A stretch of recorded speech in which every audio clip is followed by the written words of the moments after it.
Hello friends, आज macro economics के chapter 2 का नेक्स्ट टॉपिक डिस्कस करेंगे। टॉपिक है final goods and intermediate goods. पहले फाइनल गुड्स समझते हैं। Final goods are those goods which are either use for consumption और फॉर इन्वेस्टमेंट। फाइनल गुड्स ऐसी होती हैं जो या तो कंजम्पशन के लिए यूज़ हो और फॉर इन्वेस्टमेंट के लिए। ओके, जैसे मैंने एक बाइक खरीदी। Okay, I have purchased a bike. ये क्या है? कंजम्पशन है ना, it is a consumption, so it will be final good. Simple. Okay, sometimes we purchase the goods for investment. हम इन्वेस्टमेंट के लिए भी गुड्स खरीदते हैं, जैसे कि बिजनेस में हमने कुछ मशीन खरीदी तो वो इन्वेस्टमेंट है, वो भी क्या कहलाएगा? Final goods. Okay, I have purchased one machinery into my business. Okay, तो वो क्या है? इन्वेस्टमेंट है। So those things which are used either for consumption or for investment, they are called final goods. Okay, intermediate goods. Intermediate goods are those goods which are either used for resale or for further production. ऐसे goods जो resale के लिए use हो रहे हो, further production के लिए, उनको हम क्या बोलते हैं? Intermediate goods. रीसेल आप समझते हो, खरीद के बेचना, खरीदा और फिर बेचा, उसको रीसेल बोलते हैं हमको। जैसे कि milk purchase by a shop, dairy वाले ने मिल्क खरीदा, now he is selling, so that is a process of resale. Okay, so ये क्या कहलाएगा? Intermediate goods. या फिर स्वीट शॉप वाले ने मिल्क खरीदा, क्यों खरीदा? स्वीट बनाने के लिए। अब ये मिल्क पूरा की पूरा यूज हो गया स्वीट बनाने में, so milk is an intermediate product. Okay, and sweet will be the final product. Okay, so here a sweet shop who has purchased the milk, that milk is an intermediate product because it is used for further production. Okay, two things we have to remember in this. दो चीज़ें याद रखनी, क्या? या तो वो resale के लिए यूज़ हो रहा हो या फिर फर्दर प्रोडक्शन के लिए। अगर ये दोनों चीज़ें के लिए यूज़ हो रहा है तो वो क्या कहलाएगा? इंटरमीडिएट गुड्स कहलाएगा। Okay, second point, final goods are included in national income as well as in domestic income. National income आप सब जानते हैं, डोमेस्टिक इनकम भी जानते हैं। ओके, इन दोनों में इनकी वैल्यूज़ जुड़ती हैं। फाइनल गुड्स की वैल्यू नेशनल इनकम में भी जुड़ेगी और डोमेस्टिक इनकम में भी। क्यों जुड़ेगी? क्योंकि यहाँ पर कुछ प्रोडक्टिव वर्क हो रहा है, लैंड लेबर कैपिटल का इस्तेमाल हुआ। ओके, और वो रेंट वेजेस इंटरेस्ट और प्रॉफिट में वो चीज़ें बटी हैं।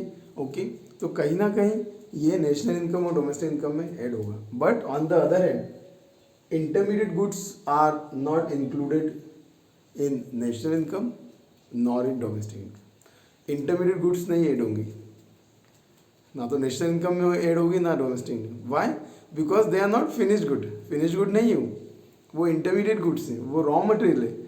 क्योंकि फाइनल गुड्स में ऑलरेडी जुड़ा हुआ है ना, वो तो फाइनल गुड्स में जुड़ गई ना उसकी वैल्यू, तो फाइनल गुड्स में जुड़ी है तो वो तो नेशनल इनकम में जुड़ गया। इंटरमीडिएट गुड्स जुड़ेगी तो फिर डबल काउंटिंग हो जाएगी, है ना। रॉ मटेरियल जो है वो इंटरमीडिएट गुड है, वो क्यों जुड़ेगा? नहीं जुड़ सकता। फाइनल गुड्स जुड़ चुके हैं ना, value of final goods already जुड़ गई। ओके, सो इंटरमीडिएट गुड्स ना तो नेशनल इनकम में जुड़ेगा ना और डोमेस्टिक इनकम में जुड़ेगा। Third point, they have direct demand. Final goods directly use होते हैं, है ना। Suppose I want to use something, मैं डायरेक्ट शॉप पे जाऊंगा, मैं खरीद लूँगा। दे हैव डायरेक्ट डिमांड, मुझे वेट नहीं करना है ना, मुझे किसी चीज़ पे डिपेंड नहीं रहना। If I have the money I can go and purchase and I can directly use, that's why it is called they have direct demand. On the other and, intermediate goods they have derive demand. Intermediate goods की demand directly नहीं होती, indirectly होती है ना। अगर किसी finish good की product की डिमांड है तो उसके इंटरमीडिएट गुड्स की डिमांड भी बढ़ेगी, that is called derive demand, है ना। When demand of one commodity is depend on demand of another commodity is called derive demand, है ना। स्वीट की शॉप की सेल्स बढ़ गई, स्वीट की डिमांड बढ़ गई। ओके, सो मिल्क की ऑटोमेटिक डिमांड बढ़ेगी। Milk is an intermediate product, so they have derive demand. यहाँ पे मिल्क इंटरमीडिएट प्रोडक्ट था तो मिल्क की क्या है? डिराइव डिमांड है। क्यों? क्योंकि स्वीट की डिमांड पे डिपेंड है।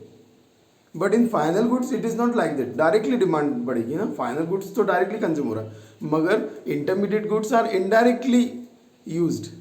ओके, तो स्वीट की डिमांड बढ़ी तो मिल्क की डिमांड बढ़ेगी।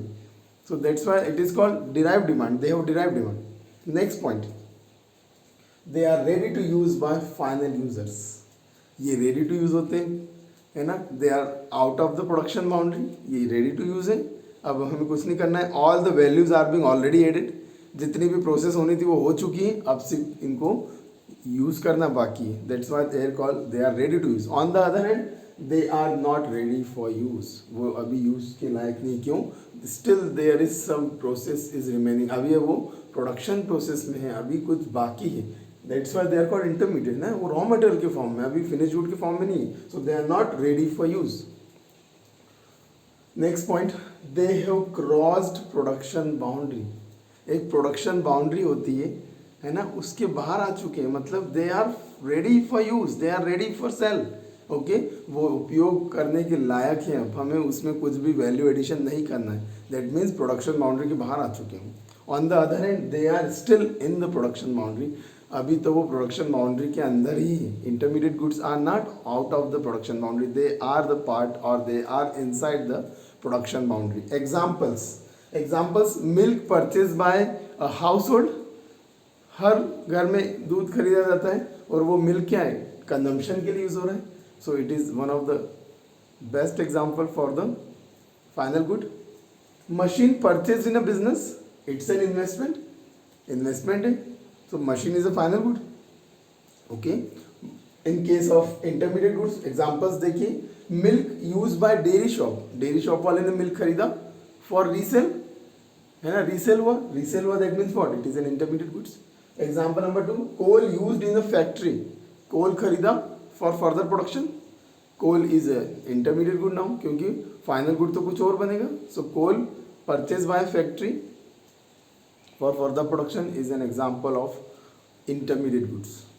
Okay, so this is all about final good and intermediate goods. Kindly like, share and subscribe my channel. Please ask me the doubts in the comment section. Okay, till then, bye, see you, thank you.